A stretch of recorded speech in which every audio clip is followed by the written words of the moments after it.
Hola, ¿qué tal? ¿Cómo estás? Bienvenido, bienvenida a este nuevo encuentro, nuevo programa de El Redondel, periodismo sin lados oscuros, válido entre el 14 y el 21 de julio de este inolvidable año 2020.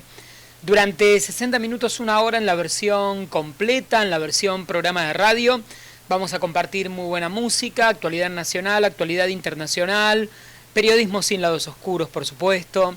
Vamos a compartir la información deportiva de la mano de Eduardo Fredi. Vamos a hacernos más preguntas que respuestas. Vamos a intentar hacer este humilde pero potente programa de radio o de televisión, porque como te decía recién, tenemos una versión de 60 minutos completa que podés escuchar en nuestro blog, pero también la versión podcast. Nos podés seguir, descargar y escucharnos desde Spotify, obviamente, que dura algunos minutos menos porque no tienen los temas musicales que no pueden estar en esa plataforma, y todavía un poquito más despojada pero con imágenes la versión en nuestro canal en YouTube, así que El Redondel puede ser escuchado, ser visto desde distintas plataformas y con distintas alternativas. Una vez por semana, un poco de periodismo sin dobleces, sin lados oscuros, sin nada muy extraño más que pensar en voz alta algunas de las tantas noticias que nos parecen importantes y que desde aquí al menos creemos que vale la pena hacer un poco de foco en ellas y discutirlas. Ya empezamos, si te parece, con el programa del día de hoy.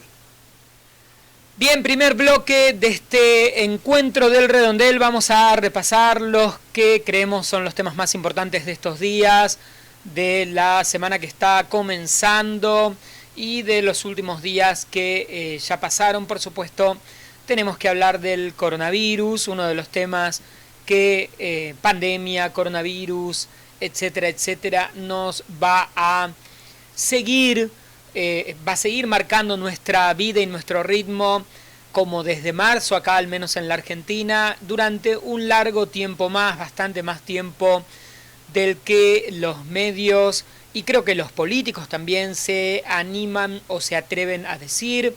Lo estamos viendo a nivel mundial y, como venimos recordando aquí en el programa desde el inicio, la pandemia anterior duró no menos de 2 años, la pandemia de gripe española, así que no hay muchos elementos que nos hagan pensar que esta nueva pandemia, sin una vacuna muy efectiva o sin un tratamiento muy específico, logre desaparecer o logremos hacer que desaparezca sola o desaparezca de alguna otra manera con la velocidad que nos gustaría. Por eso, aunque sea un baldazo de agua fría, siempre insistimos en que tenemos para muchos meses de ni siquiera el pase a una nueva normalidad, sino estos procesos de aperturas o cierres y posibles riesgos de que algo salga mal, como está ocurriendo en otros países del mundo o ha ocurrido.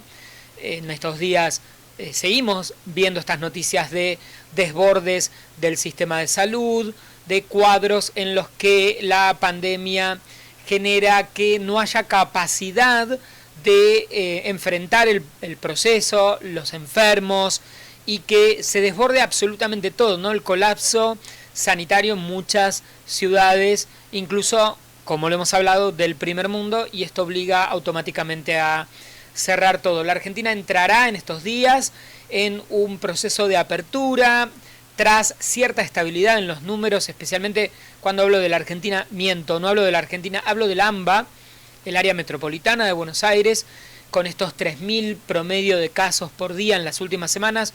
No se logró bajar demasiado el número con esta cuarentena mucho más estricta, pero va a haber una apertura económica en función de la necesidad que tienen cantidad de personas de que haya mayor actividad. No creemos que necesariamente, por más que se abran muchas actividades, haya un gran repunte en la economía, y lo que sí sabemos es que es muy probable que a mayor movimiento, mayor circulación, haya luego más número de enfermos, y es probable que entonces nos encontremos con estos procesos cíclicos de mayor apertura durante 15 días, un mes, y cuando el proceso se complica, cuando el sistema de salud entra en mucha tensión, se vuelva o se intente volver a cuarentenas más estrictas, y esto me parece que sin dudas hay que decirlo muy claramente, todavía con más claridad de la que se dice. El número de enfermos sigue siendo importante, y lo que más preocupa, como todos sabemos, es la saturación de hospitales, la saturación de unidades de terapia intensiva y la alta contagiosidad que tiene esta enfermedad. Así que el luego qué viene después, al que se le genera tanta expectativa, lamentablemente no hay mucho para decir. Todo lo que viene ya sabemos que es un poco más de apertura, algún protocolo con alguna regulación que también debemos reconocer, luego no se va a cumplir. Tenemos que reconocer que si bien hay un número importante de gente que especialmente en la Argentina ha cumplido con las normas y se ha cuidado mucho y utiliza el barbijo y mantiene la distancia social, incluso más allá de la propia voluntad de las personas. Bueno, el transporte público es un ejemplo, viajamos uno al lado del otro, si tenemos que tomarnos un subte, un tren o un colectivo, así que ahí se quiebra, se rompe la distancia social. En muchos casos en los comercios tampoco se puede sostener esa distancia que se recomienda, y además tenemos que también aceptar que muchísima gente que por miles de motivos que venimos discutiendo no cumple para nada con ninguna de estas variables, no usa el barbijo, no cree en la distancia social, se acerca, no tiene miedo del virus ni del contagio, no cree que pueda contagiar a otros, no le importa si lo cree, y bueno, camine, circule más de lo necesario, ya no por una cuestión de necesidad económica, sino por tratar de mantener, que es entendible también, una vida que ya no existe, que no sabemos cuándo volverá, que es aquella que se tenía antes de la pandemia. El proceso es similar en todo el mundo, por eso los alcaldes, el otro día escuchaba al alcalde de Miami hablar de que pedir por favor que dejen de hacer fiestas clandestinas, en las que por supuesto todo el mundo se contagia, y bueno, todo lo que sabemos es lo imaginable. Alguna gente no tiene ningún síntoma, otros tienen síntomas menores, otros se enferman de manera importante, y algunos terminarán ocupando los hospitales e incluso, por supuesto, falleciendo. Así que el tema coronavirus es el tema, porque es el tema que condiciona la economía del mundo y del que tenemos que seguir estando muy pendientes. La Argentina va a ser, como otros países también, en estos días, en los próximos meses, va a recibir el conocimiento y la técnica y las primeras experiencias de vacunación, con el caso de específicamente de la empresa alemana Pfizer, y mientras se siguen investigando alternativas para ver de qué manera se puede destrabar o mejorar un panorama que es preocupante y que en todas partes del mundo, un poco más, un poco menos, es preocupante en cuanto a número de afectados, en cuanto a situación económica, desempleo, crisis emocional, problemas psicológicos, bueno, todo lo que imaginamos y todo lo que sabemos que realmente ocurre. Las teorías conspiranoicas de las que hemos hablado en muchas oportunidades. Otro tema del que hablábamos la semana pasada, ¿se acuerdan? Aquí en el programa fue de la desaparición de Facundo Astudillo Castro, este joven en camino a Bahía Blanca ya hace un número importante de días, y todo el hecho irregular que rodea su desaparición y que involucraría, al menos está apartada de la investigación, la policía de la provincia de Buenos Aires. Este caso se suma en las últimas horas al asesinato de Lucas Nahuel Verón, de 18 años, en González Catán, en un caso de, otra vez, lo que llamaríamos gatillo fácil. Un hecho también similar, en el que un policía le dispara de frente a este joven, al que luego, bueno, todo esto deviene con, o genera, o todo lo que sigue es detención arbitraria de familiares, la firma de un acta bajo presión a la familia, el apartamiento de 2 policías, denuncias Los policías detenidos son Ezequiel Benítez y Cintia Duarte. El pedido del apartamiento del fiscal de la causa, Juan Pablo Tatagian, que es acusado por irregularidades, un panorama realmente grave que lamentablemente en estos últimos días se van sumando un caso detrás del otro de lo que conocemos habitualmente como gatillo fácil, violencia institucional. La policía, en vez de detener, si cree que se cometió un delito, ese es su rol, detener, y que el sistema judicial sea el que se encargue de lo que corresponda, de la sanción, de la pena, de la cárcel, lo que sea. Bueno, lo que vemos es que la policía toma atributos que no corresponden, y el principal atributo que toma es el de usar sus armas para lo que no debería usarlas. Solamente tiene que usar las armas en casos muy específicos. Por supuesto, dispararle a alguien de frente no es el caso.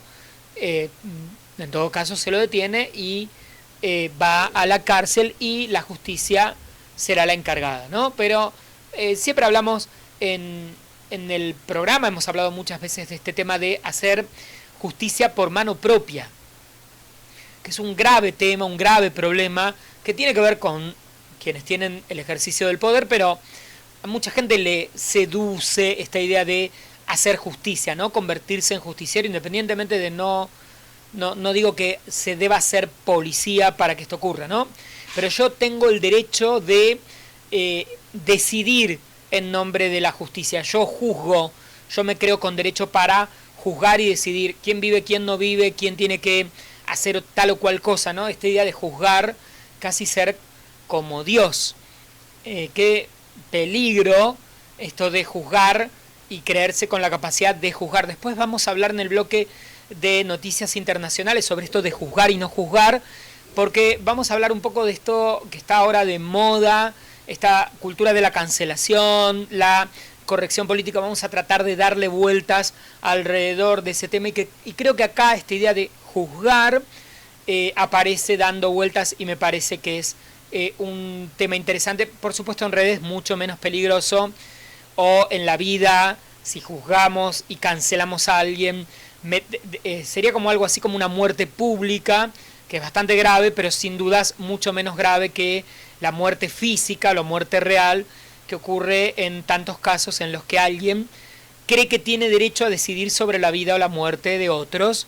Y esto, bueno, por supuesto, nos preocupa en el caso de las fuerzas de seguridad, especialmente porque nos tienen que cuidar, pero también ocurre en, bueno, los delincuentes, ¿no? Alguien que cree que puede robarnos algo y asesinarnos porque se siente que tiene el poder para decidir sobre mi vida o mi muerte.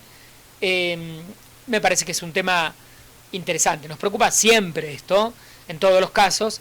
Uno se detiene mucho más en los casos de las fuerzas de seguridad, porque digamos que los ladrones o los asesinos asesinen estaría dentro de lo esperable, que los malos de la película hagan de malos de la película, pero sí nos parece muy preocupante que quienes nos tienen que cuidar, que son los buenos de la película, no puedan cumplir ese rol, que es lo que estamos esperando de ellos, ¿no? Que tengan la capacidad de controlar la posibilidad de tener un arma que les damos para que nos cuiden a todos. Bien, me detuve en ese tema porque tiene que ver, quería contar la historia de Lucas Nahuel Verón, que tiene que ver también con el caso de Facundo Astudillo Castro, otros que hablamos en Tucumán y otros tantos que han ocurrido a lo largo de tantos años en la historia argentina, y que por algún motivo, que me parece que es interesante pensarlo, están ocurriendo con cierta velocidad en estos últimos meses, más de la habitual. Quizás la cuarentena, quizás la falta de controles, quizás una justicia que no está funcionando como debería, pero ahí hay algo que me parece que sería interesante discutir. Otro tema que tiene que ver con estos fenómenos de cuarentena, nosotros no lo nombramos porque no llegamos, pero sin dudas es un tema terriblemente preocupante, grave, el número creciente de casos de femicidios en el proceso de la cuarentena y esta inmediata última noticia de estos días, el caso de Rocío Magalibera, de 14 años, embarazada, desaparecida en Reconquista, provincia de Santa Fe, encontrada asesinada en un terreno baldío en esa ciudad que representa esta historia, como otras tantas. Todos los casos nos presenta semana tras semana otro caso de violencia, de creer esto de que yo tengo el poder sobre la vida y la muerte de otros, y específicamente en este caso estamos hablando de el caso particular de los femicidios, en los que estamos hablando de violencia de hombres sobre mujeres, muchas veces en el marco de vínculos que se supone deberían ser de amor o relaciones de pareja, que claramente no es amor, no es pareja eso, devienen en hombres, varones asesinando a mujeres, y no tiene ningún sentido tratar de entender ni cómo ni por qué. O en todo caso sería interesante pensar cómo se construye una persona que crea que puede tomar esa decisión de asesinar a alguien porque la considere o lo considere solo para él, o que crea que tiene ese derecho. Y hay algo muy específico, muy especial, muy interesante, tanto escrito, tanto para hablar sobre la violencia de los hombres sobre las mujeres a lo largo de la historia de la humanidad, y que por suerte estamos discutiendo ahora de una mejor manera que hace 30 o 20 años, cuando simplemente estas noticias eran presentadas como crímenes pasionales. Bien, quedan muchos temas, no hablamos mucho de política en este primer bloque hoy, lo hablaremos un poquito después. Sigue el caso Watergate local argentino, con las indagatorias a Magdalani y a Rivas, los titulares de la AFI, la Agencia Federal de Inteligencia, en la justicia en Lomas de Zamora, y este caso complejo de espías y espiados, transversal, muy telenovelesco, muy de película de gobiernos y de policial. Bueno, cumple con todos los elementos. Este tema sigue en desarrollo con bastantes complicaciones. La negociación por la deuda, que son como caballitos de batalla que aparecen en la actualidad, semana tras semana, en tiras y aflojes y en novedades, y nosotros los traemos aquí para refrescar cuáles creemos que son las noticias sobre las que hay que seguir y tratar de entender un poco más. En estos días se suma, por ejemplo, la renuncia del juez Canicova Corral y la denuncia del mismo juez renunciado ya, la denuncia del juez renunciado de que él también fue espiado en el marco de todo este proceso. Tenemos como un hecho bastante sorprendente el viaje del expresidente Mauricio Macri a Paraguay para encontrarse con su par, el expresidente Cartés, allí en Asunción. Un viaje extraño, corto, rápido, de un solo día, en un avión de Cartés, y que sin tener muy en claro por qué ocurrió en el marco de la pandemia y las restricciones de viaje tanto en la Argentina como en Paraguay. No estoy hablando ahí de que se dieron besos, abrazos, que eso también podríamos detenernos un rato largo, violando las normas que también están en Paraguay, pero sí las discusiones, debates. Hay mucho escrito también en estos días de realmente por qué Mauricio Macri viajó a Paraguay en un avión privado de Cartés, fue y vino en el mismo día, y es muy interesante todo lo que está escrito. Los invito a leer y a discutir y a pensar realmente qué hay más allá de lo aparente, porque claramente no se encontraron a tomar un té.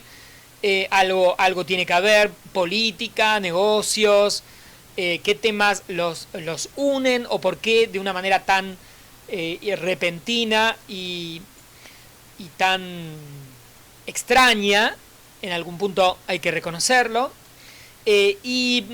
Más adelante, cuando volvamos, vamos a detenernos a hablar de la economía, un poquito de la economía en la Argentina, el encuentro entre el presidente y los presidentes de bloques, y algunos otros temas que tenemos para repasar aquí en El Redondel. Ahora ya vamos a escuchar excelente música aquí en El Redondel.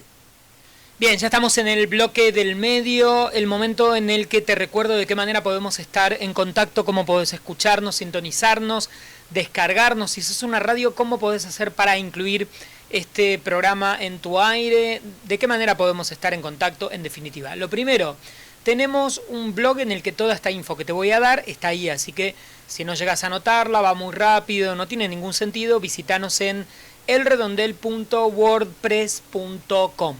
Así que esa es la alternativa más fácil. Segunda data importante, estamos en redes sociales, @elredondel para encontrarnos en Twitter y en Instagram. Instagram.com/elredondel, Twitter.com/elredondel o @elredondel en ambas redes, tanto en Instagram como en Twitter. En Facebook nos encontrás como @elredondelperiodismo o facebook.com/elredondelperiodismo. Así que acá tenemos ya las 3 redes bastante en las que está el programa. Opciones para escucharnos desde el blog, ahí tenés también para descargar la versión completa. En Spotify nos podés buscar como El Redondel, periodismo sin lados oscuros, o desde el blog podés suscribirte al link de Spotify y directamente te lo va a abrir. En las redes también, cada vez que hay un nuevo programa podés escucharnos desde ahí, o tenés todos los links para la escucha. Así que las alternativas para oírnos, esencialmente Spotify, nuestro blog, también estamos en Mixcloud, ¿dónde más estamos? En alguna otra aplicación de podcast, si nos buscas, es muy probable, en Radio Cat, en algún otro lugar seguramente nos vas a encontrar sin problemas. Tenemos varias opciones de contacto, aparte de las redes, nos podés escribir y contactarte por ahí. Podés mandarnos correo electrónico a elredondel@gmail.com, bien fácil, elredondel@gmail.com. Tenemos un número de WhatsApp que no es una mala opción para mandarnos audio o texto. Tenés que anotarte el número, cargarlo, obviamente, todo el procedimiento para que nos contactes a través del WhatsApp. Te paso el número, más 190 2702 2775, más 190 2702 2775, ese es nuestro número de WhatsApp. Y a ver qué me queda, y nuestro canal de YouTube, youtube.com/elredondel. Ahí cada vez que hay un programa, la versión más cortita, sin música, sin cortinas, queda un poco despojado, pero también hay una versión audiovisual, hay un poco más de cara, cámara, etcétera, etcétera, pero bueno, también está. Y nos podés seguir desde el canal, suscribirte y todo lo que la gente hace en los canales de YouTube. Todo está dicho, todo está hecho, cualquier cosa, como te dije, en el blog está toda la data y nos escribís si tenés alguna duda. Ahora sí, seguimos. Ya estamos en el bloque de actualidad internacional, quedan muchos temas, hay mucha información del coronavirus en general, ya hemos hablado, el panorama son los rebrotes, situaciones complejas en algunas partes de Estados Unidos, especialmente en Houston, Texas, Florida, restricciones, luego de ciertas aperturas en Cataluña, Hong Kong, Colombia, en Quito, en Perú, en Costa Rica, en Uruguay, en California. El panorama es más de lo mismo, lamentablemente más de lo mismo. Quería referirme a un tema del que está acá en Internacionales por la noticia que lo dispara, pero no tiene que ver en sí con la información internacional. 150 intelectuales y escritores publicaron una carta en la revista Harper's en la que denuncian restricción del debate público en ámbitos políticos y culturales. Allí firma, por ejemplo, la autora de Harry Potter, John Rowling, J.K. Rowling, como se la conoce, que en estos días en redes se volvió, ya es famosa sin dudas, pero bueno, hubo bastante repercusión por una serie de comentarios calificados como transfóbicos por buena parte incluso de sus seguidores y de los fans de Harry Potter. Ahí aparece una discusión que quizás la escucharon. Me quería detener un rato, hacer alguna referencia a esta discusión de lo que se llama algo así como el discurso políticamente correcto como un problema frente a la libertad de expresión. ¿Qué sería esto del discurso políticamente correcto? Que seguramente lo deben haber escuchado. Bueno, se supone que ser políticamente correcto, mantener las formas socialmente aceptadas, limitarían la libertad de expresión o sancionarían o cancelarían o facilitaría que alguien cancele a otro y entonces en esta cancelación, que es esto de borrar del mapa o rechazar de plano a una persona por sus opiniones, esto lo que estaría generando es un hecho de censura y un hecho de persecución o limitación a la libertad de expresión. Hay mucho debate sobre la cultura de la cancelación, muy de la gente especialmente joven en redes, que se resume más o menos a esto, ¿no? Hay alguien que dice algo que no me gusta, con lo que yo no coincido, y automáticamente lo cancelo. En el universo de redes, la cancelación es dejo de seguirlo, dejo de consumirlo, lo anulo de mi planeta o de mi universo, lo saco fuera de mi vida, si de alguna manera su producción o lo que hacía o lo que decía a mí me interesaba. Cuando encuentro algún elemento con el que no coincido, automáticamente lo cancelo. Me parece que es un lindo debate sobre la cancelación, que tiene que ver con, lo voy a tratar de llevar para este lado, con el problema, o en todo caso la discusión válida de hasta dónde yo puedo, cualquiera de nosotros sostiene que el otro piense diferente a mí.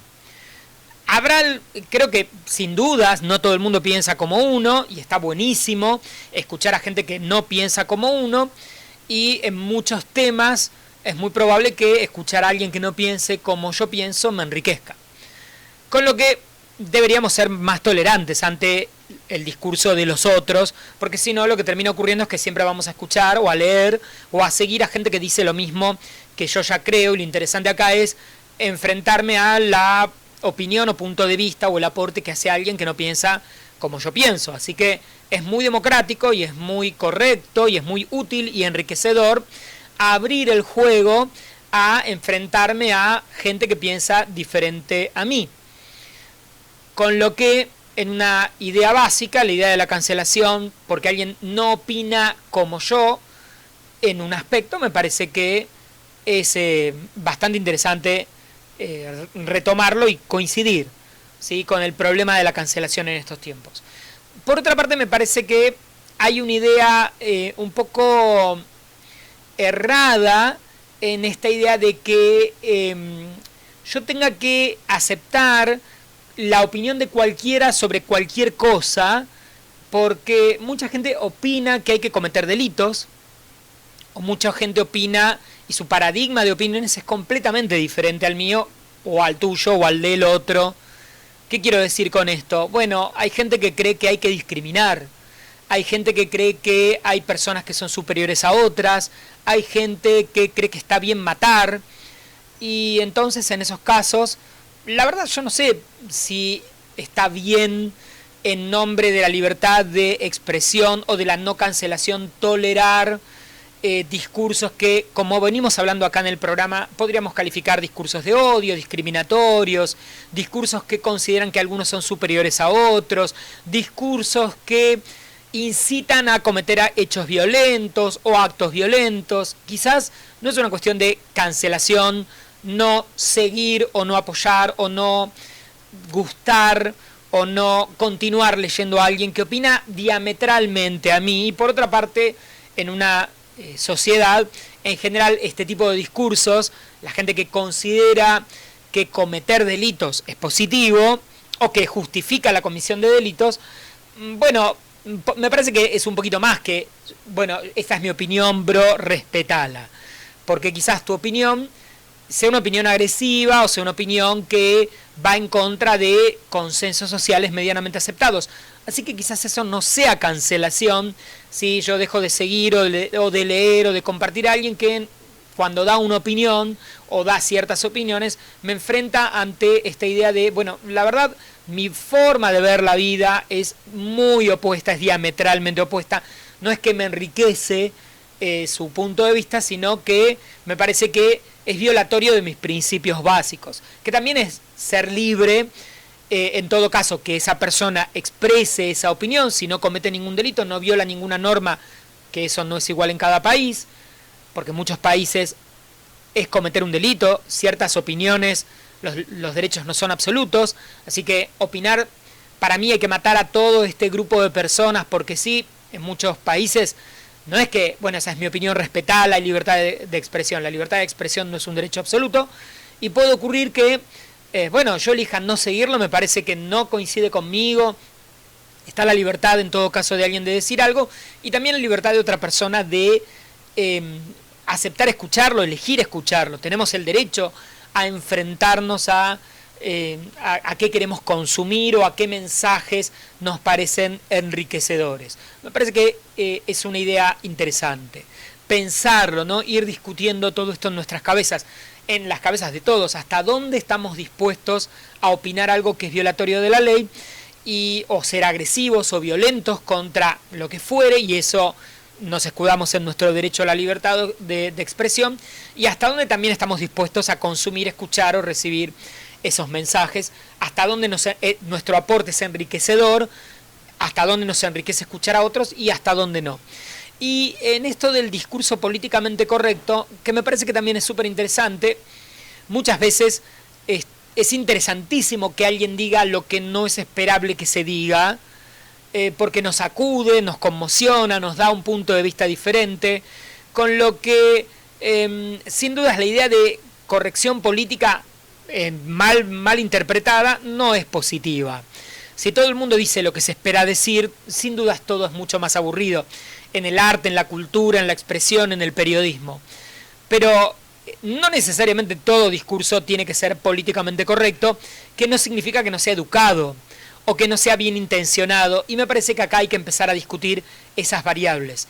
Muchas veces se puede decir algo diferente, distinto, perturbador, pero bien intencionado, para nada agresivo, y quizás haya que recuperar esa idea, ¿no? Ese valor de la no agresión, la no violencia en la manifestación de las ideas, y recordar que siempre todo esto es forma y contenido. Una noticia guardé que tiene que ver con esto, en un caso, un título del diario del portal Infobae. Una directora de escuela perdió su empleo de 25 años por imitar en TikTok a Paulina Rubio. Los padres de sus alumnos se quejaron después de ver las publicaciones de la docente en la red social y la despidieron. Acá tenemos un claro ejemplo de discusión sobre qué es políticamente correcto o incorrecto. ¿Es incorrecto que una maestra haga una imitación en una red social? ¿Cuánto afecta a los niños? ¿Por qué deberían despedirla? ¿Qué es vida privada y qué es vida pública? Y me parece que es un pequeño ejemplo que tiene que ver con esto que hablábamos ahí, esta zona en la que se superpone todo, ¿no? Lo correcto y lo incorrecto, la cancelación, la censura, la libertad de expresión sin ningún límite o filtro. Bueno, me parece que hay todo un tema ahí que con el tema de redes, internet, se abre a un horizonte enorme que hace 20 años, por supuesto, no existía. Y creo que es un tema más que interesante para ir cerrando el programa, porque ya estamos en hora, hemos cumplido nuestra hora de aire, nuestra hora de programa. Quiero agradecer, como siempre, a toda la gente que está del otro lado, a vos que nos escuchás, nos seguís, nos descargás, nos compartís, que semana tras semana te comunicas con nosotros. Gracias en serio a las radios que en distintos puntos de la República Argentina incluyen en su programación este programa. Mi nombre es Nicolás Elevi, @Nelevi, Nele, belarga I, en Twitter, en Instagram, en todas las redes. Y como verán, no somos difíciles de encontrar. Si todo sale bien, nos volvemos a ver, escuchar, seguir en 7 días con un nuevo programa de El Redondel Periodismo sin lados oscuros. Buena semana, gracias y cuídense, quedan muchas noticias, pero siempre haremos algunos temas que nos interesan y los iremos viendo acá en El Redondel. Chau, cuídense, buena semana.